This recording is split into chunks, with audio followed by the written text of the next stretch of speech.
The Improv Wolves have done all the big festivals as well, and they're doing some really big ones around our patch this year. And I'm pleased to say that Robert Lane from the Improv Wolves joins me right now. Hello.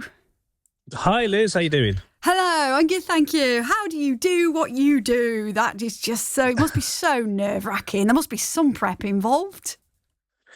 Yeah, I mean, I put it that we practice. It's like playing a sport, really. You can practice, your moves and your teamwork, but sort of there's an element of what the other team are going to do that sort of leaves you just relying on your drills, really. And of course, in our case, the other team tends to be the audience.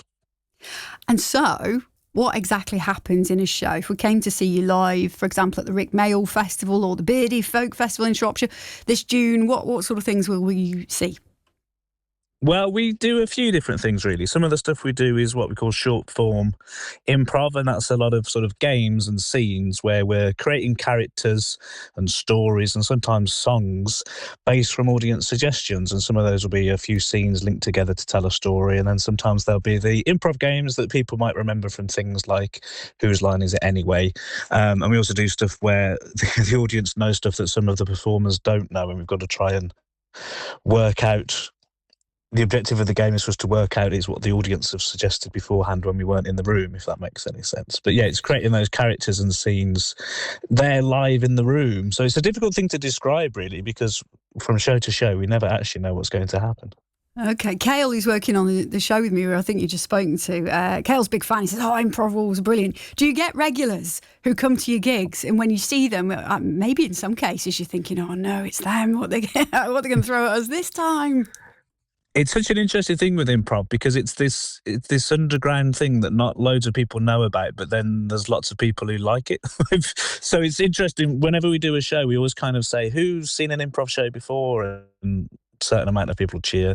Who's never seen improv before? And there's always quite a lot of people. So it always feels as if you're bringing this new thing to people as well, a sort of new art form, which is very exciting. Like, it's nice to be, it's not in any way the start of improv. It's been around forever, but it's often people's first experience of it at the venues that we play.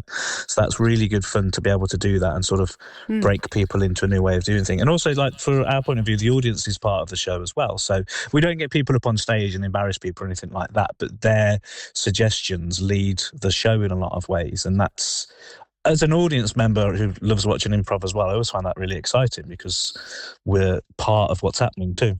Yeah, it's like a souvenir of the show, the fact that you helped create it. How did you get into it, Robert? And have you always done comedy, like you've made all your money from comedy, or have you had to do some like day jobs on the side? Well, it varies. So I've been involved in improv probably sort of 10 years or so, really, in a few different ways. I'm an actor and a musician. So I've done various sort of working and workshopping and teaching people to play guitar and doing drama workshops for different organisations and this sort of stuff, as well as performing.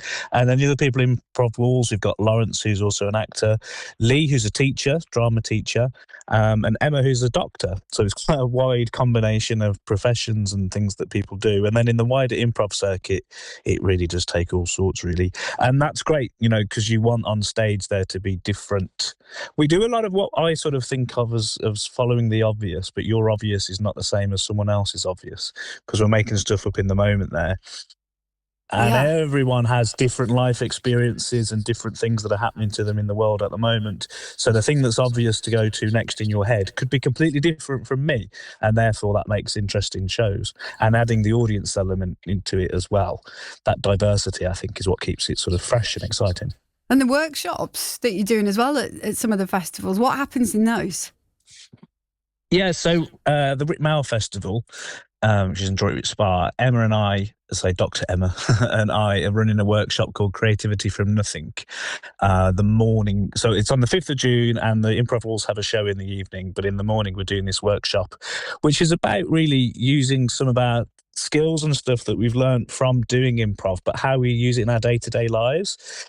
How creativity and just being comfortable with making stuff up, and dare I say being comfortable with making mistakes and having little failures as well, actually being comfortable with that is so useful in life. Like, I don't know if you have this thing, I mean, it must be the same presenting a radio show. You've got it prepared what you're going to be doing, but you've got the added elements of gear and technology and people phoning in and derailing what you're doing. And it's just been alive to Oh, I can derail it all by myself. I don't need the tech to go wrong.